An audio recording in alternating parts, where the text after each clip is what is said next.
In Carousel, a divorced doctor's carefully constructed life in Cleveland is upended when his daughter's debate aspirations and the unexpected return of a past love force him to confront his own choices and embrace a second chance in life. Carousel is directed by Rachel Lambert, who has directed films such as In the Radiant City and Sometimes I Think About Dying, and Carousel just debuted at the 2026 Sundance Film Festival. Carousel is one of those adult dramas that they don't really make anymore. That's focusing on characters in their 40s, mid to late 40s. They've lived their life, they've been divorced, they've got kids, and they've got a lot of baggage in emotional baggage in their lives, and it's really a type of characters we don't really see explored in film, not in films very often. And this film has its own pace. It's quite slow, quite languid, and if you're able to jump on this film's wavelength, you're really going to get a lot out of this film.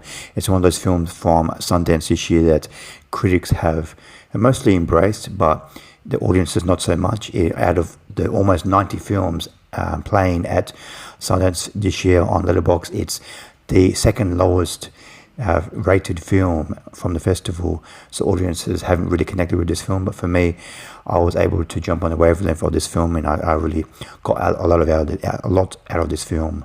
And the story of someone going back to they've gone away from their hometown when they're a teenager or in their 20s to live their life or career or whatever, and then they come back to their hometown. That type of plot is almost its own genre at this point. Like, not just American films, but films from every country have this plot of a male character or female character going back to home and dealing with their past issues. And in this film, it's quite different, where we are with the characters, where a character comes back home, and these characters in this film are dealing with this character coming back into their lives, and it's a different perspective than what we're used to. And Chris Pine plays the divorced doctor who has a teenage daughter, and he has a family medical practice. His medical practice is going in a little bit of a financial struggle at the moment. He can't really, because the head doctor, played by Sam Waterston in this film, is retiring. He's quite old, and so Chris Pine can't really run this practice by himself financially. So he either needs to sell it, or he needs to get a financial backer, or he needs to get a new doctor who can join the firm with him. And his teenage daughter is about 16, 17, in that stage between almost finishing high school and going into college, and she has some anxiety, mental health issues, and she really has anxieties about her future. So he has to kind of deal with that as well, and he hasn't really gotten over his divorce, and he's kind of comfortable in his life. Yeah, he's a little bit lonely, but he's comfortable in his life. He likes his sport. He likes going to the bar and drinking, and he's just very comfortable in his life. So when he finds out that a past love in his life, played by Jenny Slate, comes back to town, then it's a bit of a uncomfortable intrusion into his life. Chris Pine and Jenny Slate, they grew up together. They had a romance that ran when they were teenagers and late 20s, I guess. But she left town to pursue her political career when she was 25. And this really broke Chris Pine's heart. And once she comes back to town in this film, they really quickly rekindle their romance.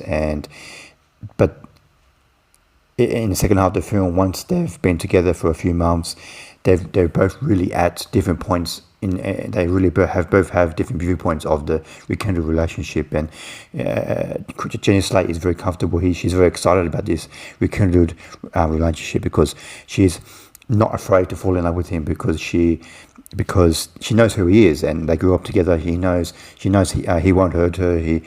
She knows he's a doctor. He has a career, but Chris Pine, he's very scared of this rekindled relationship, because he's scared that she'll just run away again and she'll disappear. She just come back to help her parents remodel their family home and sell it, and so who knows if she'll stay or if she'll leave, and she's also like kind of squeezed her way into his teenage daughter's life. So he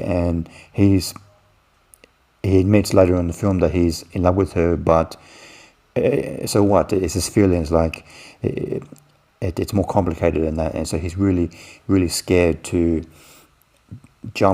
put his feelings too much into this recurring relationship, and you can really feel for this character and Chris Pine and Jenny Slate.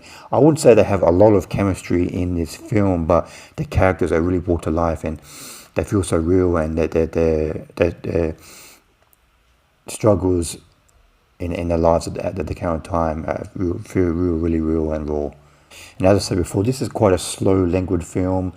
It starts off, the first maybe act of the film, first 30 minutes of the film, there's not really any plot pushing the film forward. It just slowly embracing this Cleveland small town community and these characters and the way Chris Pine lives. And the film has this, maybe like 2 or 3 times in the film has this kind of like a non-linear narrative trick where, especially Chris Pine's character, where something will happen to him and then we're not really sure what's going on, and then the film will jump to another character's perspective, and then we'll join that character for about 10-15 minutes, and then finally it will come back to current present, and then we find out, okay, this is what's happened. It's a little bit gimmicky, but it does work for the most part. For me, if I had one fault with this movie, is there's a bunch of older character actors in this film that I seen a little bit wasted. It was nice to see them, but they were not really given much to do. And that is Sam Waterston as the head doctor at Chris Pine's family practice. There's Katey Sagal as Chris Pine's mother, and also as Jenny Slate's parents as Jessica Harper and Jeffrey DeMunn. As I said, it's nice to see all these older character actors, but I would have minded if this film was a little bit 10-15 minutes longer, just to flesh out the characters a little bit, even though it was nice to see them. I give Carousel 4 stars out of 5. This film takes a while to get going. It's a slow, languid film, but if you can jump on this film's wavelength, then I definitely recommend checking out this film. It's a type of adult drama focusing on characters in their mid to late 40s that are not really explored very well in film at the moment. So if you're into that type of film, then it really explores that type of character where they're in the kind of have like a midlife crisis. They've had a lot of baggage in their life, and they're really trying to deal with the current situation. So I definitely recommend this film. It does eventually end up being a quite emotional, flawed but emotional, engaging film with standout performances from Chris Pine and Jenny Slate. Thanks for watching. What did you think of Carousel? Please comment below what you thought of the film. See you next time. Bye.